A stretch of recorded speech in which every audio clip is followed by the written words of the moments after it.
Good morning, sunshines. Welcome to a new video where we're going to do a deep dive into the dev column that came out this month, just recently, where they answer a bunch of community collective questions, okay? These are things people have obviously wanted to see come back to the game or wanted to know about the game's direction and whatnot for a while. There's very loud noises about this stuff over on the Discord, the official Discord and whatnot. So we're going to get into it and you'll be able to just hear my perspective from it, me being a pretty thorough, well-played, well-experienced whale in the game, alright? So it'll be interesting to kind of put that and this together. So let's get to it first of all. Here they're just explaining what they've added, which includes the Battle of Dawn, which is a good addition, of course. Castle features, Stellar Glory, Power Boost systems, Mightiest Troop systems, all that stuff, alright? No biggie there, but let's get to the questions. We hope the Hero Reset event will return soon, okay? Sorry, no soon. It will return soon is the answer, basically. It's coming in April, which is going to be around when Season 3 starts for all of the global release, the first batch of global release servers. So that's great. People have been asking that for this non-stop since the first reset, and they just...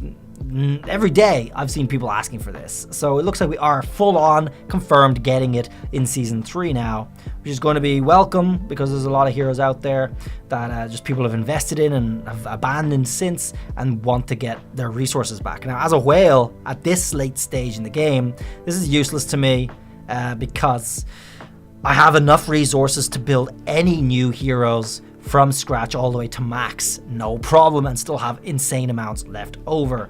So I'm not in a big need for a hero reset at all, although that wasn't the case at the beginning of Season 2. It just isn't the case. It is the case now. I just don't need it now. So I think a lot of people will. But the thing is, it's only 3 heroes and it's only resetting them. And most of you guys are not going to be resetting heroes that are fully 120 with maxed 40 skills. People are going to be able to just use them on half-built heroes, and that's it. Like, it's going to go. You're going to use them, it's going to go, and then you're going to be in the exact same predicament right after it's finished, because you're only going to have 3 chances to use it. So just keep that in mind, folks. Use it wisely. Use it wisely. Let's move on. We hope you can speed up the release of the server migration feature. Now, even as a whale, I think this is badly needed. I'm in server 3, or what is it, Empire 3, one of the earlier servers for the global release, and it's also kind of dying bit by bit too. Sadly, our matchups in all the PvP events are starting to show holes in our activity level. So the activity level is a server by server issue, a person by person issue, not necessarily universal.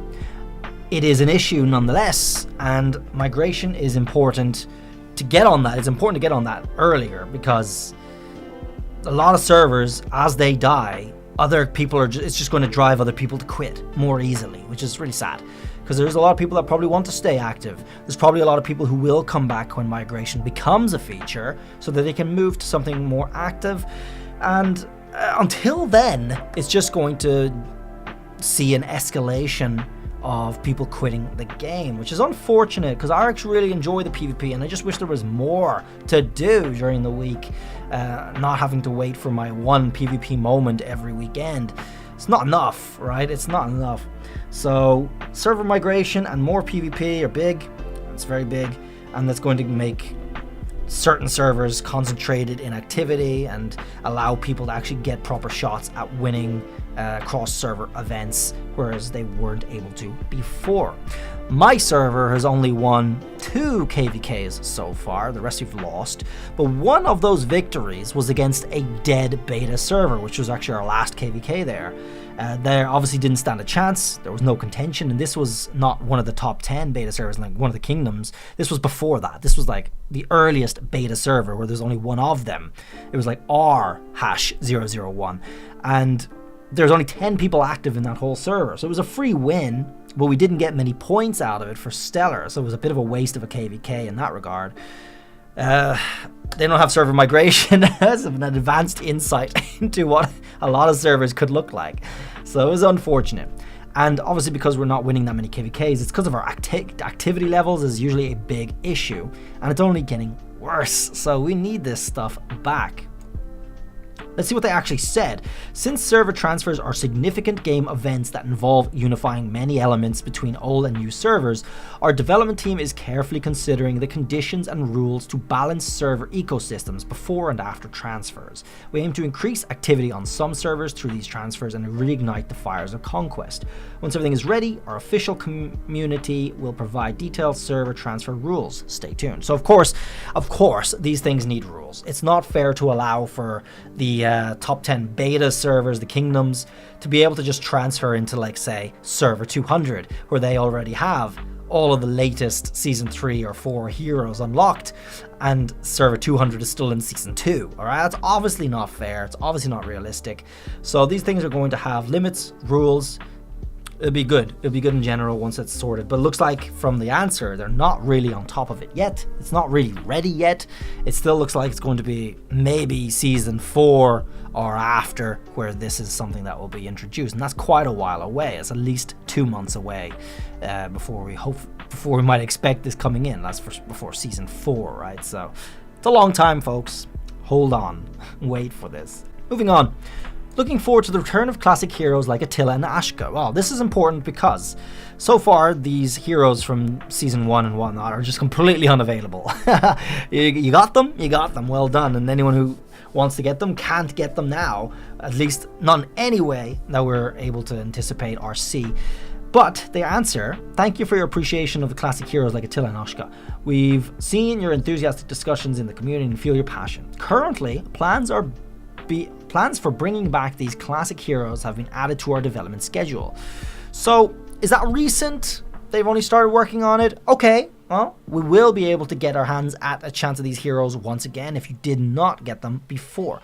Personally, even before I became a whale, which is around the season 2 beginnings, even in season 1, my strategy was to at least get the 10 medals to unlock the heroes just in case I ever decide to build them in the future. That's an important lesson that you probably are all learning now the hard way, all right?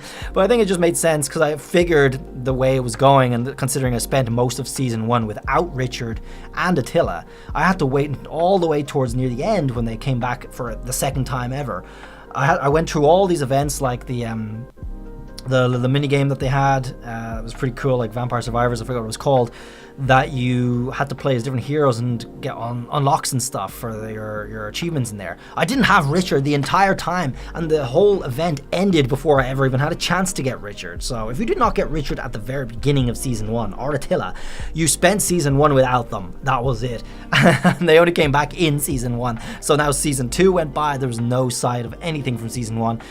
We're going to season 3, and we don't know if we'll get it in season 3. This might be something they'll add in season 4. We don't know yet.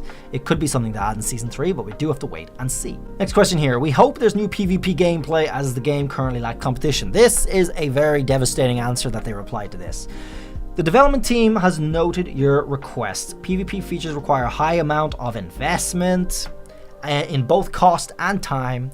We just launched Battle of Dawn in version 1.4 and are continuing to optimize the gameplay experience. The strategic depth showcased in Battle of Dawn is one of Age of Empires Mobile's most distinctive features and an achievement for our development goals. Based on this, we're also developing new cross-server gameplay while considering your suggestions for adequate battle time in our design mechanisms. We aim to bring you a richer, more challenging gaming experience.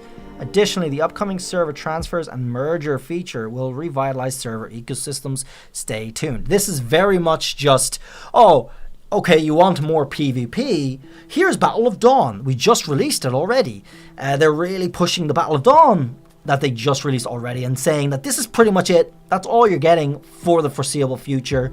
We do have it in our mind that we want to make it better for you and all this stuff, but it's very vague stuff about anything new coming. It doesn't look like anything new is really being worked on. It just looks like they're trying to refine what they already have released, right? And that is really bad because even Battle of Dawn, it's just like intermittent, right? Every second week on top of what we already had, which was Wonder Contest. And it's just not enough. It's replacing half the Wonder Contests that we were getting already. It's not added on. It's not enough. It's not enough because I'm spending the whole week now farming, doing nothing, And I don't need to farm either. I'm a whale. I don't need to farm. I'm in billions and billions. I'm 10 billion resources in, right? I don't want the farm. It's just like, it's not enough. It was enough for a while, okay? And it was. And it's only more recently that I've been feeling like, Jesus, I need more. I need more. And I do. And I think you guys do too. And a lot of people's threshold was broken much faster than mine. So, good Lord, prioritize this. And I mean, the fact that they're also kind of stressing, so that takes a high amount of investment in both cost and time, also is kind of like a put off. It's like, there's no way we can do this right now. You're not getting PvP straight up. There's nothing coming, folks. There's nothing coming. That's the problem. What we might see, maybe, are improvements to what we already have, kind of like changing the 50% loss rate to 65 for KVK. But that's it. I'm just hoping they maybe change Battle of Dawn to a different time or add it on top of Wonder Contest, so we just have a little bit more to do. That's it. Moving on to the next picture here. Why introduce the castle facility system now? Most users are still struggling with T6, and these new troops at full strength even surpass T7, widening the gap between players. If you guys saw my latest Wonder Contest video, I already buffed almost to max there to both marches that I brought with mercenaries, Lubu and King Arthur, and they were pretty much maxed out on the first stage 1 tech wheel of mercenary tree. And I still got shredded. I wasn't even carrying my team. I wasn't able to. There was no opportunities for me to. The gap, like, so a lot of players did really embrace it, and they did, but it wasn't enough for me. But the rest of my team got shredded like pop like candy here. It was a really unfortunate situation because the enemy team had a lot of people who went with the castle facility stuff, and my side did not. But let's see what they answer. A game development requires constant innovation, and the castle facility system is our initiative to expand gameplay depth. It introduces exciting new elements like mercenaries. A classic feature of Age of Empires series is now making their appearance in Age of Empires Mobile. The system offers greater freedom, allowing you to pair your favorite legendary heroes with different mercenary units, creating fresh strategic and tactical gameplay, and that greatly enriches the gaming experience of Governors. Right, well, this is pretty much just a sell, okay? It's just a sell answer. In reality, it's not really. It's just buffs on top of what we've already been getting. It's just more buffs, which is fine. We want to get more powerful. I do want to get more powerful, but it is just more buffs. It is widening the gap between me and other players in general, and that's going to be really shown in this KVK coming, I believe. And you guys will be able to watch that when I stream it, if I can. We'll see what time it comes on.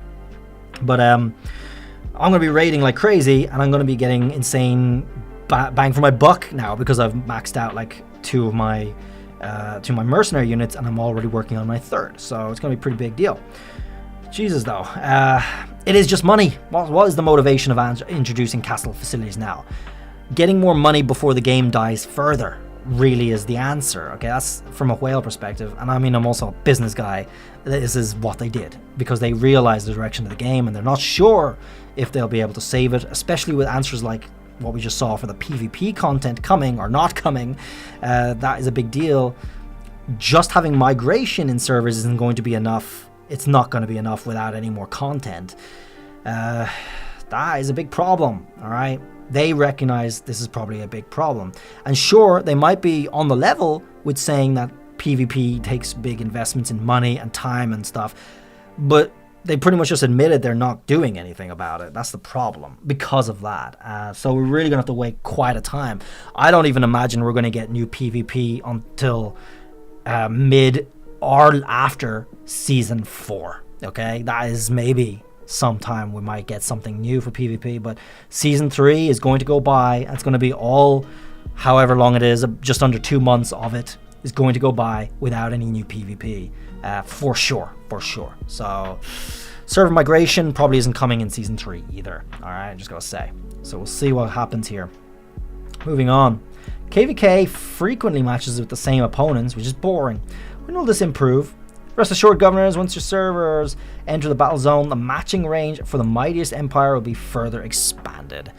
At that time, you'll have much more opportunities to be matched with other servers of comparable strength greatly enhancing the challenge of your battles and making the experience fresh again. I'm not sure if they actually did anything specific about this. Maybe they tweaked it a little bit, but I mean, in all reality, you're going to be matching with servers that are similar power to you, and with such a variety of servers, over 200 servers in play, a lot of them dying.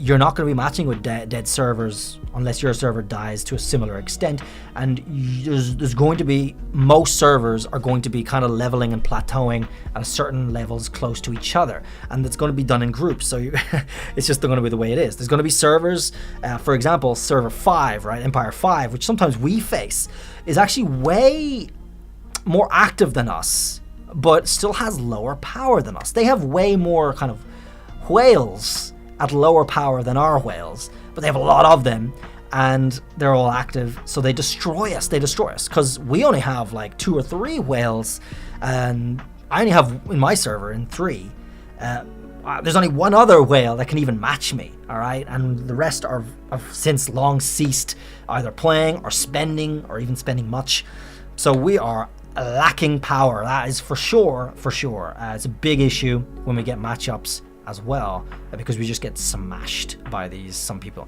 I've actually faced server 5 3 times. I think we did KVK versus them maybe once or twice, but I definitely did a wonder contest against them once or twice as well, actually, and a Battle of Dawn against them once, which we got destroyed by them, all right, every single time. There's not really a match there, so I'm not really sure what that matchup is about. They always seem to come at us with like lower participation but also lower power, and they just destroy us because they just have higher activity amongst stronger players. I guess that's really it. Let's move on. I hope the Stellar Glory March skin can be given to everyone on the winning server.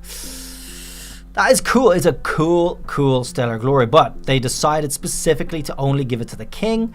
There was some confusion about that skin being time limited, which would have been crazy, and it looked like that. I think it was an accident in the coding, but they apparently fixed it, not directly to me, and this isn't something I've seen personally, but people seem to have unanimously on the Discord confirm for me that the devs made a mistake on that, and the actual skins that you win as king of the winning Stellar Glory season rewards is permanent. It is permanent, all right? But let's see what they read here. They say, our decision not to give the Stellar Glory March theme to everyone on winning servers was carefully considered. The Stellar Glory event uses a tiered rewards system with different coverage for each level. We've designated the highest tier rewards exclusively for those leadership roles who have dedicated themselves completely to their server success, which is fair. It is fair. Kings, if you are a king and you're a regular king, odds are you have been putting in a lot of work behind the scenes to organize things like putting teams together for Wonder Contest and just managing the general activity of the server. I know my kings have. They've been doing a good job. And I was king once and I didn't do much at all because I just don't have personally time to do all of the admin stuff at all. I just don't have time for that. But here we are. This arrangement not only recognizes these players' hard work in managing servers, but also encourages more players to step into leadership roles, which is fine. Okay, if you have time to do it, great. Guiding everyone to work together during intense server-wide competitions. But starting from Season 2, the top 3 most active players in each Warzone by settlement time will receive an additional limited time frame and chat bubble. I don't care about that. I'm not interested in limited time anything, honestly. So that's not a big motivation for me, but it seems to be something they are adding on. And maybe if they fix their collection in the whole Citadel collection stuff, the theme stuff, maybe the limited time ones will start to work as being counted for your collection, because at the moment the KVK chat bubbles, or sorry, titles rather, all 3 of them, I've gone through 2 of them now, first place and second place I think, and they don't unlock in my collection even though they're there as unlockables, probably because they're still only available as time limited things. So that's kind of pointless, right? I needed them to be unlocked and they weren't unlocked. So that's my major oversight, and it hasn't been fixed yet. So there we go. Now folks, if you haven't gotten it yet, Happy March is not just a little happy message to send you off. This is actually a gift code you can use in your game. Go ahead and use it for a free lucky box. All right. Happy March. That's it, folks. That's a lot of my opinions and just going through the developer March Q&A stuff. They don't cover everything, guys. They just don't. And what they do cover, which for me is the main thing, being the PvP, something we need. And I actually do have a video and do a post suggesting in detail a daily PvP option. Doesn't look like something that they're going to be able to work on for any time soon, for the foreseeable future, which is really devastating. So I just have to hope they surprise us, and hopefully they get greedy enough that they start getting motivated to actually start working on it more sooner rather than later. Anyway, guys, thanks for watching this video. Feel free to enjoy any of the other videos I got going, and I'll see you around in another one. I'm going bye.